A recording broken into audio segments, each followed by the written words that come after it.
Formal nang naluklok bilang bagong Senate President si Senator Cheese Escudero kasunod po ng nangyaring regudon sa liderato ng Senado. 2 araw bago formal na magsarang second regular session ng 19th Congress, opisyal na ngang nagbitiw si Senador Mig Zubiri bilang Senate President para maging independent member na lang umano ng Senado. Yan ang pampagising na balita ni Camille Samonte. I've listened to all my colleagues throughout my Senate presidency. And again, I listened to them today. Today, I offer my resignation as Senate President of the Republic of the Philippines. Isang malaking pagbabago ngayong araw sa Senado ang biglang pagbibitiw ni Senator Mig Zubiri bilang Senate President. May halong kontrobersya ang dahilan ng kanyang resignation. I have never dictated my position on any of you. You know that. I've always supported your independence, which is probably why I faced my demise today. I failed to follow instructions from the powers that be.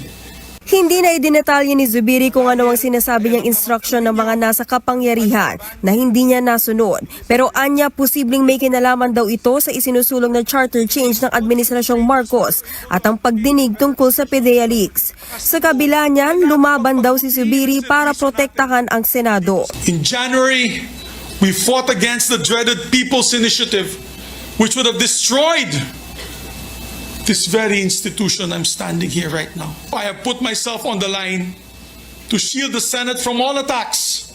Hindi naman naiwasang maiyak ni na Senators Ronald Bato de la Rosa at Nancy Binay. Kasunod ng pagbitiw ni Zubiri, sabay-sabay ring nagbitiw sina Senators Joel Villanueva bilang Majority Leader, Senator J.V. Ejercito bilang Deputy Majority Leader at Senator Loren Legarda bilang Senate Pro Tempore. Nagbitiw din sa kanilang komite sina Senators Nancy Binay at Senator Sonny Angara. Matapos niyan, binuksan na ang nominasyon sa susunod na Senate President. Bukod tanging si Senator Cheese Escudero lang ang nominado kaya hindi na nagbotohan. Kasama ni Escudero ang misis na si Heart Evangelista nang manumpa siya bilang bagong Senate President. Francis Joseph G. Escudero, having been elected President of the Senate. President of the Senate. Sa unang talumpati ni Escudero bilang bagong pinuno ng Senado, nagbigay-pugay siya sa pinalitan. My hats off to you, Senate President Zubiri. I salute you and I hope I will make you proud.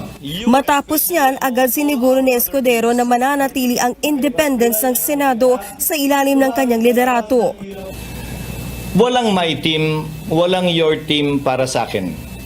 Walang SP Migs, wala ring cheese para sa akin.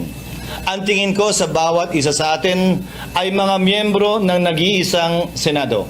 Sa press conference matapos ang mga nangyari sa Senado, inamin ni Senator Mig Zubiri na sumama ang kanyang loob nang malamang matagal-tagal na ring plenanong palitan siya. Medyo masama ang loob ko dahil meron pa mga nagte-text sa akin, we're with you, full support po kami. Kami po ay, 100% sa iyo. Wala pang isang araw, wala lang nagawa. Ang hirap talaga maging politiko. Batid daw ni Zubiri na mayroong mga sumama ang loob sa kanya magmula noong hindi siya sumang-ayon sa People's Initiative para sa charter change o pag-amyenda sa konstitusyon. Pero kahit pinalitan daw siya bilang Senate President, hindi pa rin ito makakalusot sa Senado. Goodbye, Chacha. Nag-resign na si Tani Angara, nag-resign na po siya. Alam niyo naman si Senator Escudero anti-Chacha, so, di ba?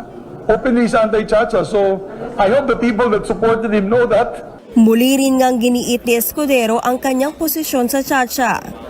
We will discuss it on the part of the majority, but you know my position. And I have no plans of changing my position.